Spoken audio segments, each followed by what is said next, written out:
जुले और नमस्कार साथियों।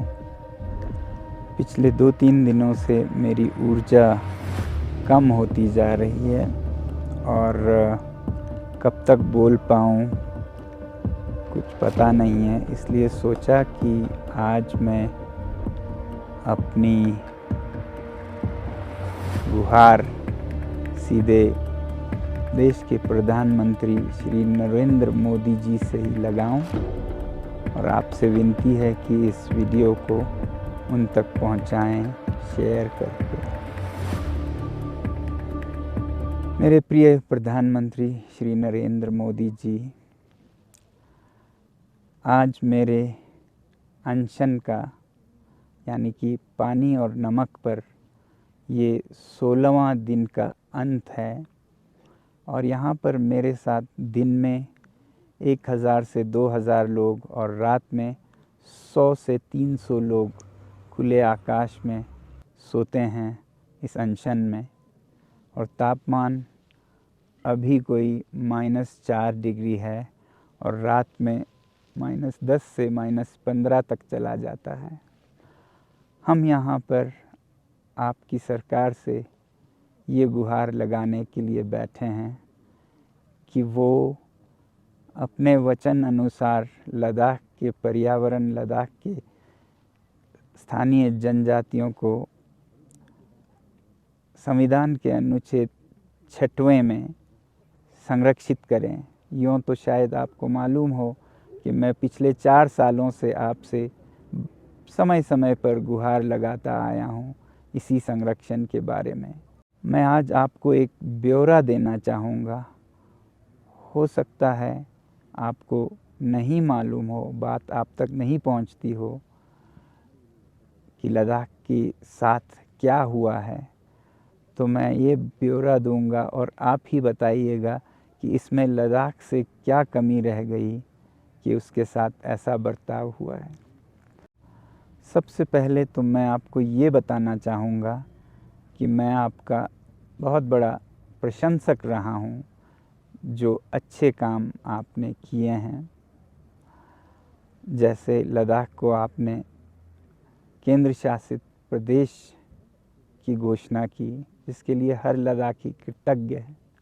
और दूसरा, एक पर्यावरण के विषय में काम करने वाले के तरह से कहूँगा कि आपके जो अच्छे काम है पर्यावरण के लिए वो बहुत ही अच्छे हैं। उनका मैं बहुत ही बड़ा प्रशंसक और समर्थक हूँ।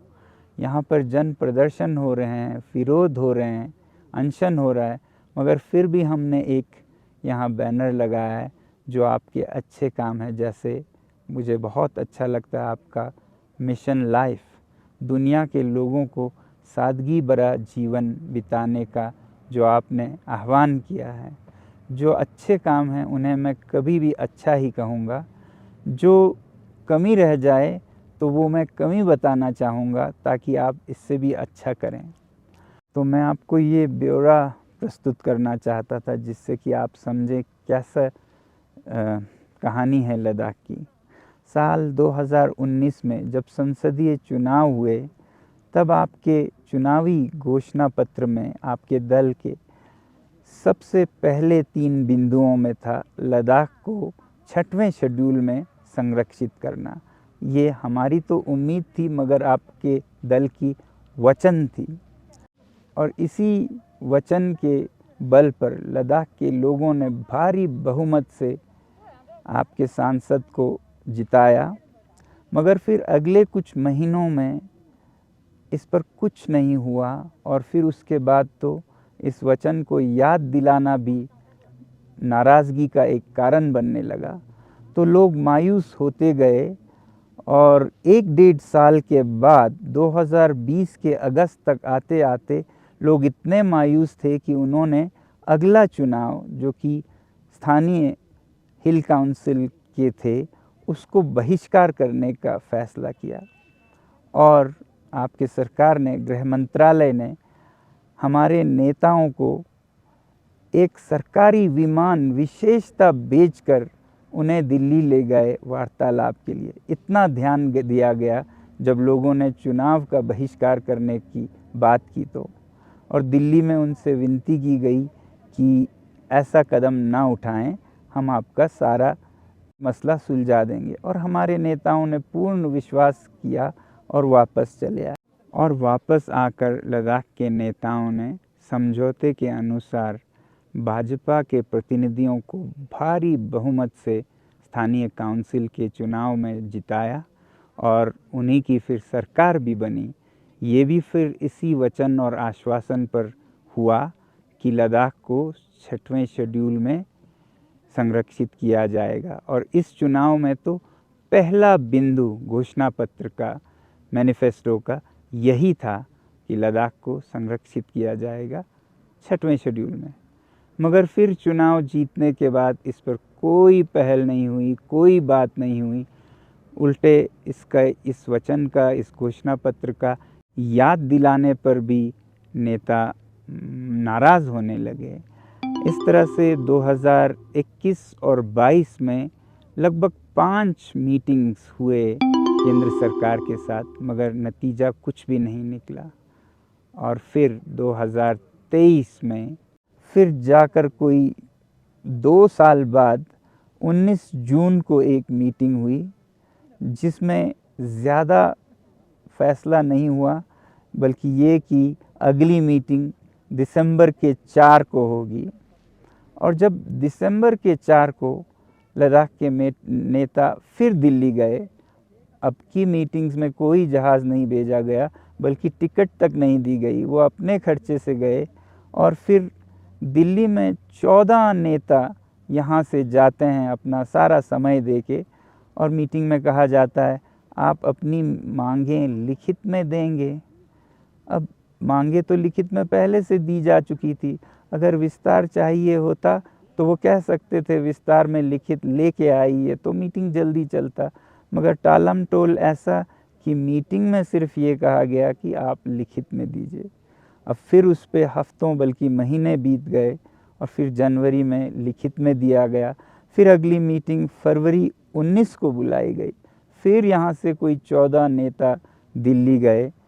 तब ये कहा गया कि ये समिति बहुत बड़ी है, 14 नेता नहीं, हम एक छोटी समिति बनाएंगे, सब कमेटी।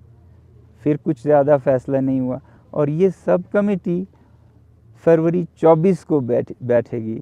पहले लिखित में दीजिए, फिर समिति बड़ी है तो छोटी समिति 24 को बैठेगी। जब फरवरी 24 को हमारे नेता दिल्ली में बैठे रहे इन दिनों, जब फरवरी 24 को छोटी समिति बैठे तो भी कुछ खास निर्णय नहीं हुआ, और कहा गया अगली बार हम लीगल एक्सपर्ट, न्याय विज्ञों को बुलाएंगे।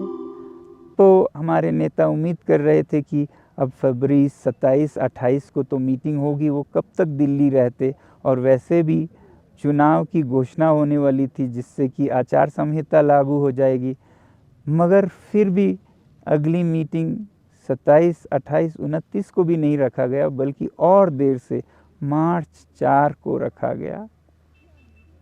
और मार्च 4 के मीटिंग में अंततः साफ साफ ये कह दिया गया कि आपको हम न 6 शेड्यूल का संरक्षण दे सकते हैं, और ना ही जो दूसरी मांग है लद्दाख में भी लोकतंत्र की बहाली हो, जैसे जम्मू कश्मीर में हो रहा है।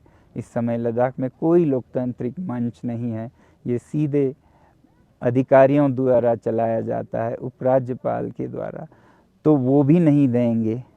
और यहीं मीटिंग्स ख़त्म हो गए जब उन्होंने ये साफ साफ कर दिया।